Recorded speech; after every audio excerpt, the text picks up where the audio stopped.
Okay. Hello, welcome. We're gonna listen to this small portion of the Fateless Podcast. The newest episode just came out, I think, yesterday, and listen to their talk about normalized PvP because this is where I think I have the most amount of things to say and hopes and wishes and dreams and critiques and experience. Yeah, let's do it. Something else I'm like really excited for Godforge specifically is the normalized PvP system. And I know you can't go super into detail because you're probably still working on a lot of the details per se, but like when a lot of people say, "Well, why should I try this game when there's so many other games on the market?" This is always the one point I bring up is like they're planning to have some sort of normalized PvP to sort of level the playing field between like lessen the spending gap, so to speak. Um, is there anything further that you can share on this topic without getting in trouble from Dan? Yeah, Dan, pause the video. Oh, I guess his name's not Dan. We need labels of people's names, I think. Yeah, it's so a lot of I'm really bad people, with names. when they play these games, we've done polling and stuff, and it ends up being like, oh, only like 8% of people really care about PvP a lot in this kind of game, and so what that leads you to think is I like, think that's really okay, true. well, Like a lot of, I mean, I have like a very small sample size, right? I have my clans that I've been in throughout my raid career, but it seems like a running trend that like a majority of people that I interact with in raid just don't care about arena. They don't care about tag team. They don't care about live arena. They really don't care about siege. It's just sort of like it's a thing that I have to do because it upgrades my great vault, and if I don't do that, I'm going to be so far behind because it's just such good upgrades in that, but they're all tied behind PvP. So people feel like, oh, I don't want to do this, or like when they finish their great haul, they're like, what do I do? And then they just like don't ever do PvP again. Like I see posts like that crop up on Reddit every now and then, like, hey, I finished my great haul. What do I do? Like, what do you guys do? And everybody's just like, oh, I do my 5 arenas for the day and that's it. Like, it's got to be more exciting. why should we even bother? But the thing is, it builds the community, and even if you don't really care about playing PvP, sometimes you want to watch your favorite creators playing against other people, or you want to watch people in the community face off against each other. And So I think I don't know when exactly I did, but I commented for myself. Okay, in a couple minutes in the video, so I did watch this before, but I had commented right before Adam talks about something pretty interesting. Like, I had a eureka moment where I remembered some like I don't know what the word is, something similar between Godforge and Magic that could happen, and I'm going to talk about it. and then that can bring more content and cultivate a community that's able to interact with each other in ways that isn't just, oh, I want to spend to do this. So that was a really important mechanic for us to bring, is we want there to be like, oh, Susie versus Chosen, like, let's go, like, normal, and then people to be able to vote on who's going to win, and people to be able to watch, or get to watch some of the best performing I think there's players have an potential for like avenue to a really lot of learn the really good game, community events. besides just like whaling on their main account, and then be able Like to I said show. in a previous video, I think that the creators that they have at the helm have already done pretty big community events that are outside of the main game. Like, for instance, Hell Hades free to play challenge, where they got like thousands of people to participate in this challenge that was basically just his Discord, his YouTube, and the website, just like totally removed from Plarium, which is super cool. And I think that there's like real potential for like community events. Case those skills out there against other people in their clan or against their friends, or be able to do custom tournaments. So from the very onset, that was a mode that we really want to have as a calling card of our game for multiple ways for people to enjoy it. Do you think we'll ever see a Godforge? Right. It's based around raid. What I mean by removed is like Plarium isn't the one in charge. And they're not using methods of communication that are in the game. Like, can you imagine trying to create something like that using global chat or clan chat. Like, how do clans talk to each other? Like, how do clan leaders talk to each other? Like, they're communicating outside the game. They're taking it one step further. Like, they're engaging with people enough that the people who are participating are leaving the game to communicate and community build using the game, I guess, is my thought. Esport normalized PvP event. It's something we've talked about internally. Oh, he talked about is, esports. At least maybe for like launch is, getting a few creators together to have none of this is guaranteed, but it's something we're discussing. I think it'd be a blast personally if we can pull it off to Yeah, no, to I'm get gonna a go big into event that. going and get a big tournament bracket and then watch creators or people in the community face off against each other in normalized PvP. For me, it'd be super cool. Can I guarantee we're gonna pull it off and deliver that? Not yet, but it's definitely something we want to do for sure. Okay, so here's where I'm going to bring in Magic the Gathering. So we're about to talk about Magic the Gathering because Adam, I guess, has played a lot of Magic and really enjoys it. And I think a couple of the Fateless people like used to play Magic and remember Friday Night Magic and things like that. There is a large tournament that happens now only a couple times a year, maybe even once a year. It used to happen like literally like 5, 6, 7 times a year. In Magic called the Pro Tour. It is famously called the Promotional Tour because that's what it is. It's not a professional tour. Wizards of the Coast has come out and said, we don't want people making a living and living off of playing Magic.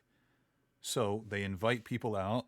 They've absolutely gutted the prizes from where they were even 10 years ago. Henry. And now it's just full blow the promotional tour. They have this big event that's live streamed to a bunch of people. It's always featuring like the best players in the world, and it's focused on like maybe a set or like a specific format or whatever. But it's really just to get eyes on Magic and eyes on high level of Magic, and it's presented in a very, very high quality way. Like the stream is really nice. The commentators know what they do, and shout out Cedric Phillips. They know what they're doing. They know what they're talking about. The graphics are really nice. The players are really good. There's never any, well, at least now there's never really any weird things going on with the players, like they're not cheating or whatever. Sometimes they draft. They've got this, and then it's all to like sell the next Magic the Gathering product, right? It's like during the Pro Tour, during the streams, which last like a whole weekend, they have commercials for like the next set, or they have spoilers of cards that are coming in the next set that you can only find out about if you're watching the stream, or like upcoming secret layers, or random stuff related to D&D or something like that. So this idea of like, okay, yeah, we might not have something ready to go at launch, which is kind of what I was talking about in my previous video. I don't necessarily know if normalized PvP should be a thing that's put together by launch, because I think that it should be a thing that you have in the game once you have an established player base, sort of like Live Arena. So Live Arena in Raid only happens a certain amount of times per day, and it's only for like an hour and a half, 2-hour windows, right? That's to make sure that the most amount of people who are interested in playing play during those time windows. Otherwise, if you just had it open 24 hours, then nobody, it would take you forever to get in a queue.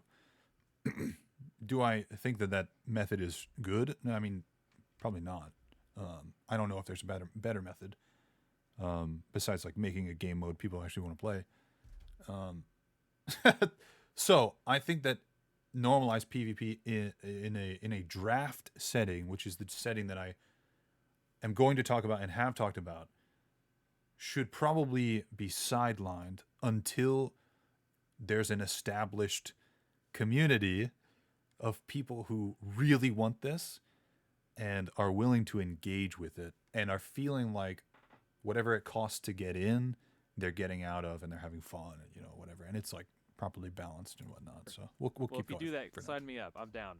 I'm like I mentioned earlier, I come from a background in like Magic the Gathering and Hearthstone, so I'm really used to like that 1v1 like turn-based strategic PvP sort of. You know, I mean, it is a PvP game. I don't know if people think about it as that, but it's literally like the entire game is player versus player. Yeah, it's definitely a And PvP game. it's actually I found a lot of parallels between Magic the Gathering and Raid when I first started because I'm like an avid deck builder. Like building the deck to me is the most fun thing, and I found like building teams in Raid is kind of a very similar concept. So I really like the strategic nature of putting things together. So I'm so looking forward to the normalized PvP because in my mind, like, yeah, anyone could spend. Well, I guess not anyone could spend. If I'm being real, I'm probably more hyped for the normalized PvE, only because I think that the roguelike potential is there. I just hope that it's how. I mean, I have like a certain vision of what it could be. Who knows Thousands what of it'll dollars, look like, but you know? potentially, if you know, like someone could gain an unfair advantage and beat me, and it's like, okay, well, So my understanding of normalized is there are. So they've not gone into what beyond the. Let me restart. The only thing that I'm aware of that they've talked about when it comes to normalized is a group of characters, heroes or whatever, that have gear that are assigned to them, whatever the gear system is in their game, and everybody has access to the same ones. So you don't have to own the character to be able to play them. Yeah. It's outside of your pool of characters. And it's on a rotating basis, whatever that means. So it doesn't get stale, I guess. congrats, you spent more money on the game, you know, but like, But it'll be like a when it's limited normalized pool. It's not PvP, going to it's be gonna like be the everybody in ultimate the like game. skill check. In my, and if you pull it off, if you know, design the mode well, you know, it will hopefully. I'm hoping it leans way more towards skill, but that's something I look forward to trying to specialize. I'm already planning on making like that my content specialty for Godforge when it comes out. Yeah, and I'm glad you brought up Hearthstone Yes. because I agree with you. They've talked about balancing before, but not in any great detail. I think that with a normalized mode in both PvE and PvP, that gives them the chance to really look at balancing a little bit more frequently than Raid would. And a bunch of the content creators that are a part of Fateless and Godforge have talked about how Plarium never does balancing. If they do, they buff old legendaries that have been power crept, and they very, very, very, very seldomly nerf characters. I think that buffing and nerfing, sort of like, I guess, like League of Legends does, where it's sort of like every month. I don't know when they do theirs anymore. But they look at their whole character roster, they look at the meta of things that have happened, new characters that have come out, and they just tweak numbers. It's not anything crazy, they just tweak numbers. One of my favorite experiences in gaming in PvP was like the draft phase in the arena of Hearthstone, where you got to pick 30 cards and you're like, ooh, I got Fireball early, so now I need to build my deck this way, and you versus like two different runs might be completely different. And Yeah. I know it's something that we discuss is how can we bring that to this genre? I know Crip, for the longest fucking time, his Hearthstone content was just drafting in arena. And okay, I'll How let can we Adam bring talk. like that normalized PvP draft experience, that mechanic into here, where like it's just content that you can play for fun and build different rosters and build different teams, and we haven't ironed out all the details yet, but it's definitely something we want to try and pull off. That's awesome. I don't play Magic every day, but I still watch people play on YouTube. Just I don't you know I don't have I will say I'm a little concerned because a lot of times when these slightly more granular questions, like I really want you to go into the details of this thing, come on. When those come up, and this could just be them sort of deflecting, they say we've not ironed out all the details yet. And we're a year away from launch, is the projected timeline. If it's true that they're just saying that because they don't want to reveal too much, which Simon has said in the past, like there are things that we're working on that we don't want to talk about because we don't want anybody else to steal the idea or whatever. But if I'm more worried if they really haven't ironed things out yet, because like balancing is going to become an issue. It's already an issue, right? It's always an issue. And if you have so many characters in the game and so many characters that are going to go into a normalized mode, you need to get on that like now. And I'm thinking like, where was Zenless Zone Zero, which isn't a PvP game, so you know whatever. It's not a hero collector, but it's a gacha game. It's a video game. Where that game was a year and a half out. Like I thought that was a complete game. Like, it's just a little worrisome. I know they have like the ability to like really push during like they have these sprints where they do like 2 or 3 weeks worth of like working really hard, focused on one area. Like everybody in the company is like focused on one thing and they get through it. Like that's how they've gotten so far in dev in the past like year. But I don't know.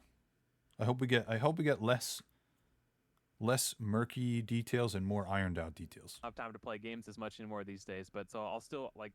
Oh, for like sure. there's Raid a is just professional manual. Magic the Gathering player called With- LSV, and he does. So someone said on like Reddit or Facebook or something, man, I really want Fateless to have more resources or more currencies, because Raid doesn't have enough currencies. And like in the comments, they were like legitimately like serious. And I'm like, are you kidding me? It's literally just currencies and menus, the game. Vintage cube drafts all every day, gotchas. and it's the same thing. He's opening a pack. He's talking of about cards, LSV, picking the Luis best Scott one, Vargas. and he gets another pack passed to him. Evaluates the pack based on the pick he just made versus what's available. He's making these reads. He's reading the draft, reading the table, just making all these strategic decisions, building his deck on the fly, and then he plays against other players who've done the same thing. So here's where I talk about vintage cube. Okay, so quickly to catch you up, in Magic the Gathering there is a format called draft. It's where 8 of you sit at a table. Each of you gets 3 packs. You open the pack. It's a pack of a bunch of cards. You take one card out of the pack. You pass the rest of it to your side, left or right. The person on your left or right gives you their pack after they've taken a card. You look at it, take a card, and keep going until you've gone through all 3 packs. And you're essentially building your deck on the fly with random cards that you may not have known about or maybe already knew about, like whatever. So you're trying to build a synergistic deck on the fly. It's a very common theme throughout a lot of deck building games, and even some like roguelikes and things like that. Cube is a draft format of packs of cards that are curated. So there is a pool of curated cards designated as a draftable set. Most of the time, it's delegated to a specific time period or format in Magic the Gathering. You might have a cube that is all blue cards or something, So everybody always plays blue. All of the cards that are in the pool are blue, like whatever. You can do a cube out of whatever you want. You could do a cube that's, 1 year in Magic, like all the cards from 1 year in Magic because you really liked playing Magic that year. So you can play it over and over and over again. and you're drafting with 7 other friends or whatever.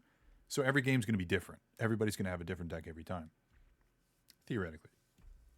Vintage Cube is something that happens on Magic the Gathering Online, the online version of Magic the Gathering that's not Magic Arena. For instance, a cube based on Theros. Yeah. If you really like the plane of Theros and you like the sort of gods and aspects of Theros, you might make a cube that has all of the Theros sets in it so that you can replay that to your heart's desire. So Vintage Cube on Magic Online is a very, very popular format. It comes back every few months. People pay money to play it. You don't even keep the cards you get. You just get like prizes for doing well. But it's like the most powerful cards in Magic are put into a draftable set. And it's like 1,000 cards or 1,200 cards or something like that. It's a huge curated pool from all of Magic's history, and people love to play it and people love to watch it because they like to watch and strategize the drafting aspect. They open a pack, they see all the juicy cards, and they're like, "Oh, this one because I want to build this deck." And then they open another pack and they're like, "Oh man, but I really like that one." And then they spend, 15 minutes drafting their deck, and then they build it, and then they play against other people. If we take that one step further, on Magic Arena, there is a regular draft mode that is just like as if you were to draft at Friday Night Magic with other people. You have to have 7 other people for this, but it's an online game, so it's a little bit easier, right? You queue into it, you draft packs, and you play. Stay with me. There's 2 versions of this. There is one version where you immediately after drafting your deck, you play against those 7 people. And it's, if you lose, you're out, that kind of thing. Winners play against winners, losers just drop out. The other version of that is you build your deck after drafting and you save that deck. And you're allowed to queue up whenever you want against the mass of people who are also playing this at any time of the day. So you don't have to devote 3 hours of of your life to this game and drafting right here, right now. You can say, "Oh, I made my deck. I want to play one game, and then maybe I'll pick it back up tomorrow." And I think your deck lasts in draft for like a week or something like that. So like, you get time, and everybody gets time to play whenever they want, utilizing the queues of a game that is on 24/7. It's super good, but you have to have the players to be able to do that. But my point is, people love drafting. And I would love to see something like this become the normalized PvP. Like, what if everybody was drafting, and it's maybe similar to Hearthstone where, 3 characters appear, or you like open a pack and it has 5 different characters. They could be rare, they could be legendary, they could be epic, and like each pack is guaranteed to have 1 legendary for this normalized mode. And then maybe you're like actively drafting with the other people who are there, and like you have to like pass the characters that you have left in the pack to the next person. Or it's like Hearthstone, and each pack is totally random and it has nothing to do with the person next to you. Whichever, I think, would be super good. They talk about a little bit like drafting buffs and things like that in a normalized PvP mode. I've expressed this before. I don't want to see like random buffs, like, oh, this character, this version, my version of Odin does 50% more attack than your version, who does 50% more defense or something like that. Like, I think that's a little rough when you get into PvP. I think it's wildly fascinating.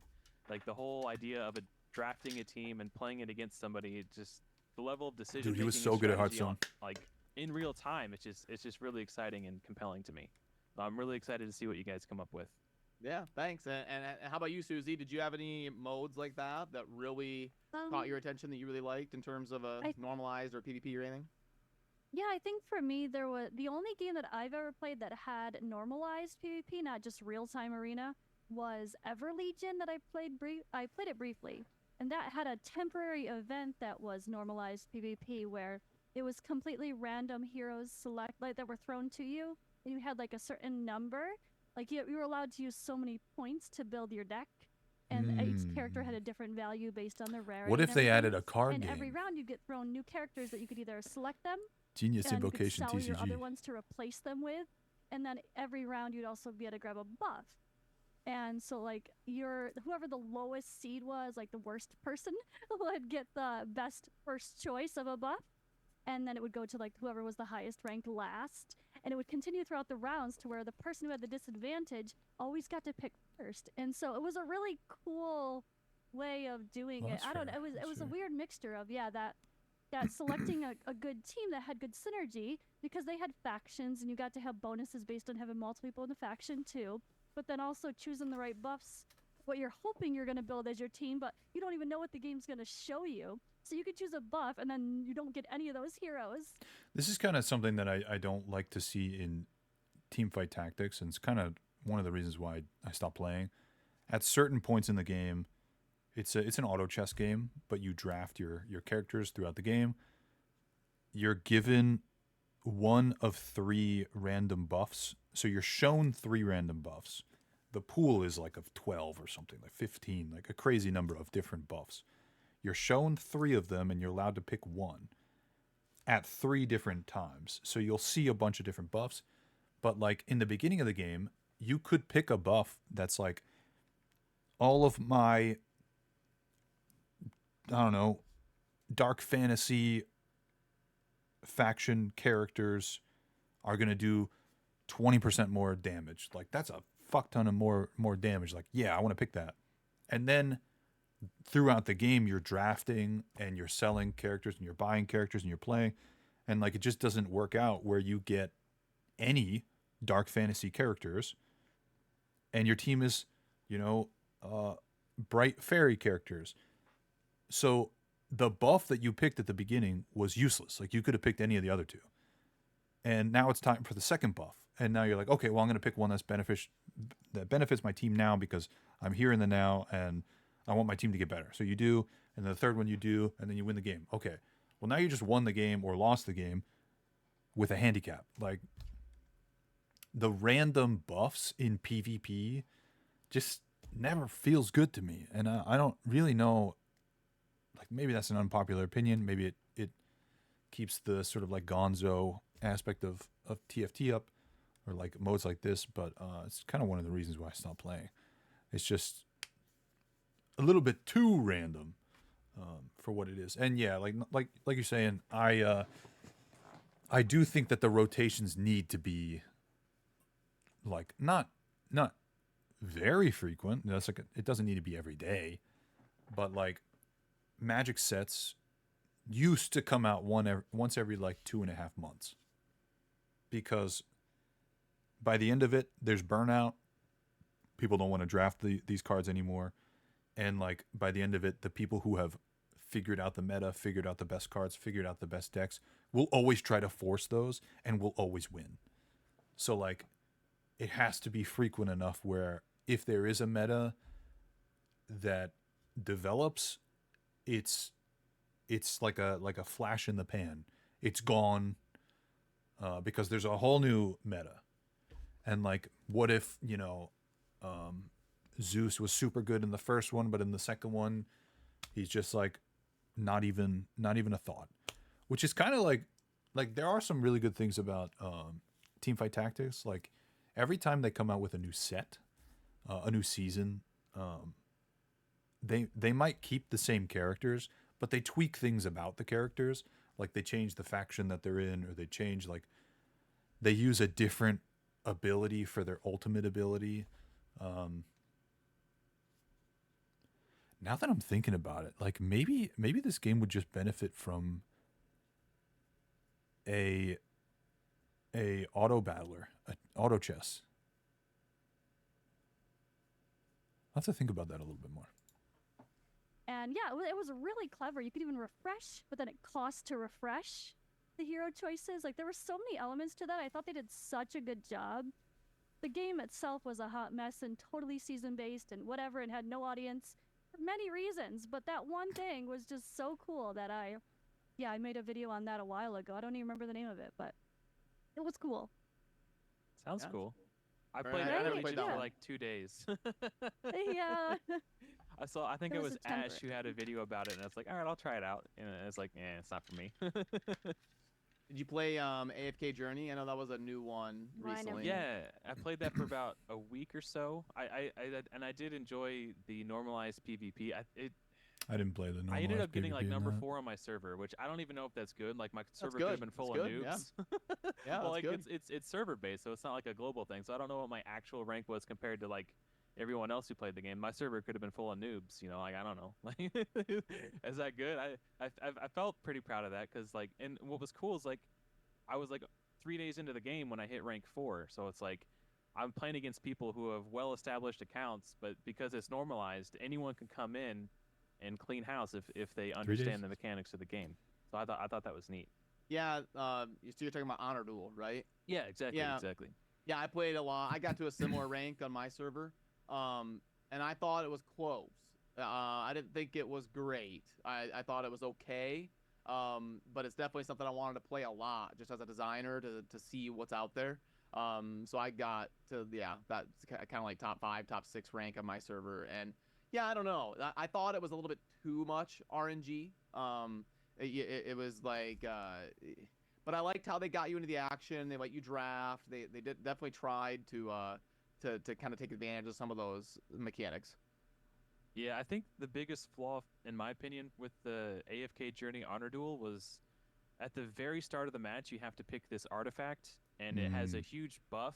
But if you're not able to draft the characters that synergize, That's exactly with what I this was just talking artifact, about. then That's your Ever team Legion sucks. too. Yeah. So it's like either you have to try to force the synergy and play subpar Exact- champions to fit the artifact that you picked, or just completely ignore it and just draft the best champions. And I found that neither of those strategies were winning strategies. So if you don't get the champions that align with this artifact thing that you pick, you're completely hosed. Everybody knows, at least everybody that drafts in Magic the Gathering, and they draft well. You draft the best card in the pack. For the most part.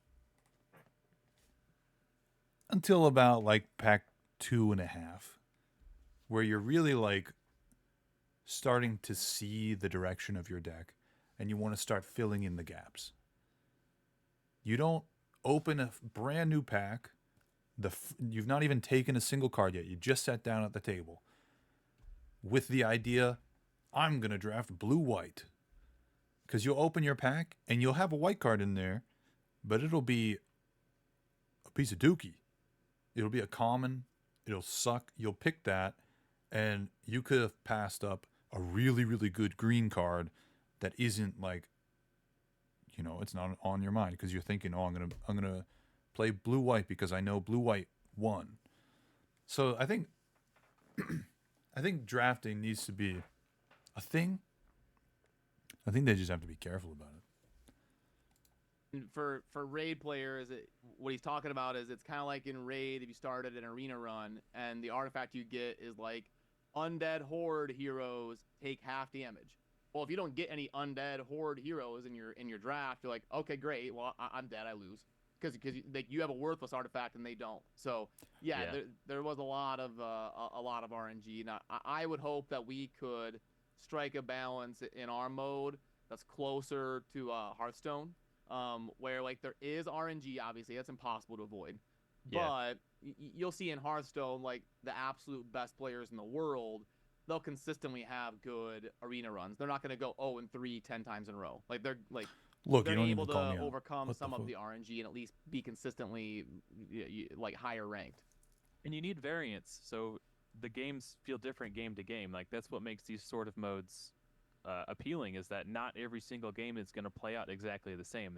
Having that variance is good. It's healthy. Like, people like to play these games for hours and hours a day. If every single game plays out exactly the same, it gets boring and dull. So you do need that level of variance. I think it's important. multiple game modes and all that. Do you have? Okay, that's it. I think I've said all I can on normalized PvP. I think I want to think a little bit more about the auto chess thing. That's like a game in and of itself because you need a lot of people to balance and make new sets and rotate through things. But I think that would be really fun. I think that'd be a really good way. I mean, I really like TFT. I just think there were decisions that were made that really put me off. But yeah, that's all I'll say on normalized PvP. If you haven't, go check out the new leaks for Beowulf. I was inspired to learn more about Beowulf because I have forgotten. And it kind of makes me think like maybe we'll get the video game version of Dante from Dante's Inferno, where he's just like ripped and he's got like a sickle made of skeletons and spines and shit. I don't know. We'll see.